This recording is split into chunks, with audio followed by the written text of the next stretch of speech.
They have to find ways to get behind or get some kind of disruption. That's why I thought don't have enough CC. Just Grok makes sense to go. Or Grok. I like that idea. Yeah, with Clear as well as Angela in the mid lane and control immunity to tank the hooks. Oh, Tarila in the wait. What do we CC? Goal Terizla and then the KD, so there you go, our answer. Keyed in itself would be like CC, but with the Tarila in with the CC as well, locking them down in the gold lane. So no safety net. They really just want to win out here, and for RQ question is what's the marksman going to be now? Oh, technically they can let the K take the hook and then penalty zone. They can let the terrorist take the hook and then ranging sandstorm. So it's an answer in a way. The moment gets a winter crown. We've seen how it doesn't even matter. We just have to make sure that don't get any momentum going on of this lane here. Bruno. I wasn't expecting the Bruno though. Yeah, me neither. We did see the Bruno up against a very similar composition and see if this Bruno is going to work out, ladies and gentlemen. It didn't work out earlier on, but let's see if RRQ can change the narrative. Legends. Ladies and gentlemen, boys and girls, welcome to game number 1 in this best of 3 series between the Red Robots and the Kings of Kings. RRQ. We're looking at it split here. The Young Blood versus the... Are the Young Blood on? Yeah, he's not Young Blood. He's Young Blood if you just count the fact that he's played in MPL ID for a bit, but if you count his experience in MPL PH, yeah, definitely not Young Blood. Not at all. Already getting a bit of an advantage here in the lane. See how this one goes. Man, the stats are quite sparkly different from the two. And for now, at least very conservative this mid lane. Usually we see bras at level 2, but both teams seem to want to take it easy just a little bit. They might really be backing on that level 4 for both teams, but I mean it's on the Franco, right? So essentially he should be able to get some picks in. Maybe the hooks haven't landed yet. The follow-up from RS would definitely be there. Also, an important thing to note before we get into this game is the fact that nobody's brought Purify despite a lot of playmaking tools with Shogun on the Terizla. We have the EOG as well as the hooks, so on and so forth. Yeah, this is relying on the movement on the reads and out of place to avoid those big picks against E-Dog. It's definitely a bold move, especially within the Baksha. Looking at the by games max agile for RRQ, it's all about that movement, all about getting around the map. And for the side of Bigetron, that's a bargain hunter inspire for Moreno on the Angela, but also the Brave Smite. So try to make sure that he gets a bit more safety, a bit more tankiness, and healing in the midst of a big fight, as that's a bit of a swap here. Oh. Yep, because there's the mid lane. The Angela can rotate with level 4. So CC will get the Prio here in the mid lane. Level 4 as well. Shogun is already ready. They're all actually clumping up. Shogun can get a massive penalty zone. On looking for the play already. That's penalty zone along with the current call as well. Nile was at the Trey battle. It's going to be the combo with the ranging sandstorm as Moreno gets level 4 and rotates early. Turtle plus 2 kills to BTR. Beautiful start for BTR to set the tempo. Looks like Now is looking for something more. Finn already really good at the zoning against E-Dog. The hook does not land, but it does land on the buff. Oh, not too sure about this, buddy. Hunt going to be locking Bin down. The targeting is off and pays for it with his life. Knee a bit too aggressive here. Going to be caught and will be slammed down to the ground. Shogun with a flicker to a flicker response from Rins. But all in all, that was yet another 241 trades in favor of BTR. We're going to take a look at the talent predictions here, but Miracle, come on. I didn't expect them to actually write the down. Vitality my go, alright. Vitality my goal. That's my go.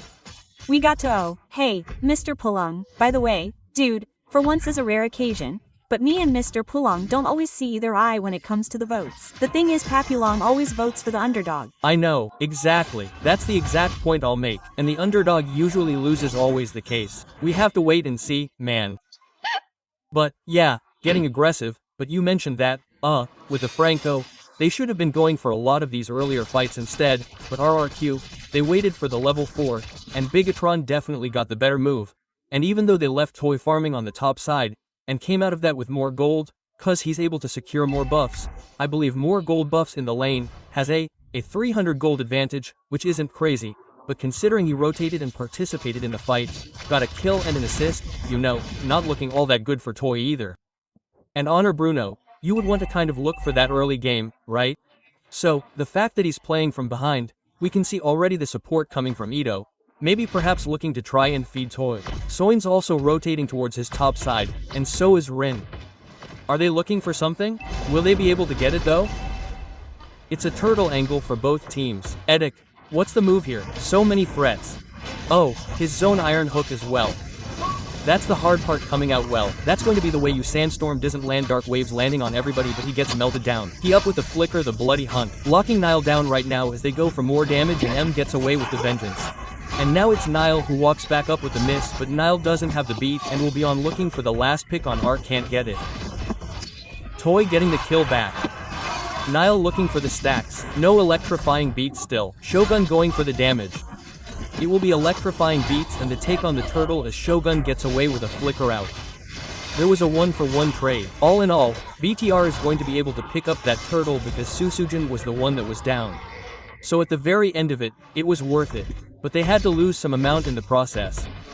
Dude, N is 2 levels ahead now from Cajun. Yeah, R needs to decide who's going to be the main frontline cause R at this point isn't tanky enough. He is getting melted way too quickly. Not getting the resets the infernal pursuits as much as he needs to really be winning RRQ these fights. They have to decide, man, if it's Susigan and it's Susigan. If it's R, they have to play it accordingly cause right now Bigetron are just out sustaining them. I'm not using the vengeance to kind of make sure that he doesn't get taken out. Oh. Good flicker wasted and can't even go for the combo because Edoc has already used the iron hook. I feel like it was like a peculiar result though from BTR, right? Because essentially Shogun utilized that penalty zone early and then the Sandstorm also didn't land.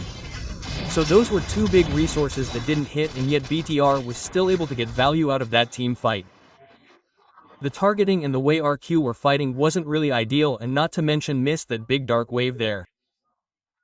If it lands it would have to land up on 3 members, it becomes 3 infernal pursuits, a huge swing in damage, so it needs to clean up its act as well as if it wants to really be that terrifying phobic presence in the jungle. It's a move here.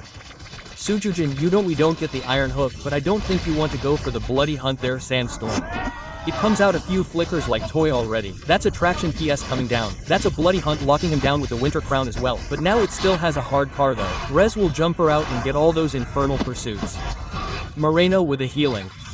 Iron hook does not land but RQ finds their footing. Finally, right now down. They should be able to take the purple buff but looks like they're not going to go for it actually. Edic is still hovering though. Opening up information giving the vision down. RQ's priority is the objective and the objective is the next. Oh, that's a dark wave. FR jumping all across the board. Has for pursuit. That's going to be the turtle taken up will be able to go for the sustain and Rez will get caught. That's a kill from Moreno. On walking up still looking for the curtain call but it doesn't want to go all the way. Rins gets out and it will be a turret traded out for it. The Sandstorm. Oh, and the flicker penalty zone as well. An Iron H landing Toy which comes in the side. Shogun will die but it's going to be the sacrifice to get Toy plus Oxygen 2 with Shogun's first skill.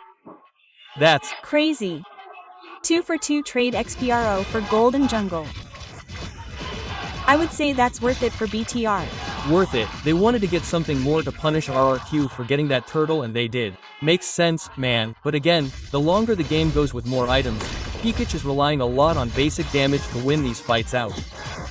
Shog is having a huge presence just from having that extra tankiness and the revenge strike that does more damage the lower HP you are. He is 3, 1 and 4 right now, so he is actually holding the majority of the kills in this game. It's not Nemen. So that's not an ideal situation for Bigetron to kind of plan out their fights a bit better if they want to, scale better into the mid-game and shut down RRQ completely. But I do have a question, Rashi, because if we're looking at the composition right now with BTR not having like a conventional marksman, does that mean that their late game is bad? Does that mean that they're on a clock compared to RRQ who can scale to the late game? I believe so. Again, marksmans generally have more DPS, more range to work as well, and Bigetron, they're relying on a CC, right? They were trying to get early tempo. We can see that from the Khalid pick as well. So, they are definitely having a bit more urgency right here. But technically, if they execute properly and land on Rins and Toys, immediately the backline pressure gets neutralized. If they trade, let's say Shogun's life or Finn's life for toys, or it's still very much worth it for Bigetron in the late stage. Especially now that Brins has Skypiercer, right? Yeah. Okay. So, there's two cores that they're going to have to watch out and pay attention towards now that the Lord has spawned in the game. Oh, collapsing. Iron Hook, but the penalty zone cancels it instantly. No one across this yet. That's going to be the lockdown. Finn able to flick out. Shogun still right there. Rez with pursuit now. Walks up again, but Shogun is very, very low. So it's fine though Moreno shows up hook from nobody hot necessary. Rin picks up the Sky Ring Afternoon, almost knocks him down now, jumps at the back line, and R gets a double. The Blady Hunt will lock him out. Nile still gets away in time but is all alone. Iron from with the slide tackle, and it's R who picks the kill up. That's the Franco we know and love. That is Edox's Franco that we know and love. 3 members taken down from BTR. This is the best potential scenario that we're looking at. Me looking for a steal though. Yeah, you see the phobia instantly. Oh, need a second res. Too far. Way too aggressive. Traction poses. And it's RS plus Toy the combo. They're not going to be coming here getting here in time. Rin claims the Lord. That's just unraveling perfectly for RQ, right? I mean, if they wanted to go for a full 5v5, their one composition didn't allow that in 2. Suin was 2-3 levels below, so they couldn't have done that anyway. Oh man, this fight though, let's take a look at the replay. Finn trying to get to the back line with getting burst down immediately. Toy, you know, does as much damage as Bruno. I feel like we haven't seen Bruno too much, but he's doing a respectful amount of damage here. And Bigetron, despite having the macro pressure, hasn't really been able to find that moment, you know, where the hard guard becomes a massive playmaking tool. In fact, Biggin usually relies on Moreno doing damage, doing utility. The fact that he's now on the Angela only with the photo and glowing one, it's looking like he's lacking impact in this game. Oh, pass. Ooh, not the combo they were hoping for. No Iron Hook for a while. The mid lane turret will be sieged down bottom lane as well. It's a big minion wave coming down, but with the Lord still marching, they do have a little bit more time to go for the reset, right? RQ can still wait a little bit. Look for the pick that they're going for like they were able to do before. Yep, they're certainly looking for it, and they have great seeds with the Bruno. Oh, our Sandstorm too. It's going to be Rin caught in. That's a bloody hunt onto Nile, but the rest of the team will get this by who's tears through the HP bars. Now it's Nile against 2 with the back as R deals with 3. Lord pulled in. Res it back now with a Durette to take Edic down. He didn't have the bloody hunt. There was nothing that could stop Nile there. No suppress. And he just reacted havoc into the backline while was doing the rest on the opposite side of the map. That went horribly wrong for RRQ. Amazing turnout from Shogun as well as Finn. I don't think it was a big mistake from RRQ, but they really shouldn't be in the jungle against the top like this. Exactly in the jungle in the narrow passage of the L of Dawn there. That allows Big TR to go for those massive plays. Shogun though, what a penalty zone. And just like that, the backline is just that vulnerable. Rez being the main crowd control tool. He wants to be in the front, but he needs to understand that when the fights go like that, his job isn't to dive in the back. His job is to stay over there and shield bash and dark wave and make sure that Toy and Rin survive, cause Toy got out with the flicker, but he could have got slowly but surely chased down. The crowd control allocation needs to be more calculated from RRQ. So I think Toy understands this right. So he goes for a little bit more of a defensive item there for sure. Rose Gold Meteor after being knocked down by Nile there. The only real solution is going to be Edo. And he has technically shown that he knows how to deal with assassins on the Franco, but right now it's different. The EXPP lane, the roamer, every from Bigetron are demanding attention and respect. So it's not really that simple for him to shut down Nile solo, but he has to figure out a way to do it right now. Right, Nile is level 15 compared to Sujin at 13. They can't go for 5050 at this point. They need to figure out a way to isolate at least one member to make this in their favor. Look at Moreno staying in the bottom lane. That's going to Iron Hunt, but nobody hunts. Shield Unity as well. Penalties to reform. What a combo by Bigetron by Vitality. And now it's all for the taking as cleans up.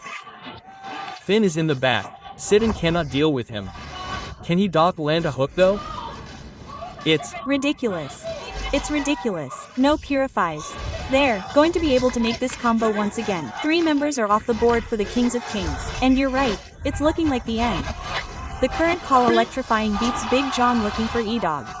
He's taken it low. No winner crowd to play with RS is up in 3, so they cannot end, but they'll surely get the Lord with Sujin down. Oh man, that was a crazy sequence of events. Bigetron understands the urgency. Go for the decisive play. The flicker ultimates from Bigetron have been really on point. RRQ not going. I mean, they had flickers. They tried to react, but it wasn't enough. We said that RK has a chance the longer the game goes, but Bigetron, they understand it and they are not allowing it to happen. Now with the Lord, they have to look for yet another decisive move, and they're taking down the turrets, taking full control of the jungle. That's a scary thing about being a Franco and having a Terisla on the opposite side of the spectrum, right? Like you hook Shogun on the Terisla, but you're only bringing him closer to the members of your team for him to look for an opportunity of his own. That's how BTR has been able to really turn these team fights, turn these picks into their favor instead of RRQs. Unfortunately, there's just not enough damage from RRQ right now to really shut down and delete whoever gets hooked by home. Burst. So they are lacking in burst. The only real source completely sufficient is Toy on the Bruno with the crits. But with the changes to some of the items like the blade armor for example, it's a lot beefier. It gives you a lot more physical defense, and Bigetron is abusing it as much as possible. They're going for an angle. Look at the tread on Sagan Z not landing. Shogun does a lot of damage. Dark Wave lands on him here. No iron hook there. Going to be Shogun taken down. Red is going to be low Reglicker in the backline. Toy going to be locked out. It will be the Bloody Hunt locking them down, but Krun gets bought in time. And On will dive in the turret. Lord still up. Nile gets away. The base wide opens and sets his sights on that base to make it 1-0 for Bigetron. Clean.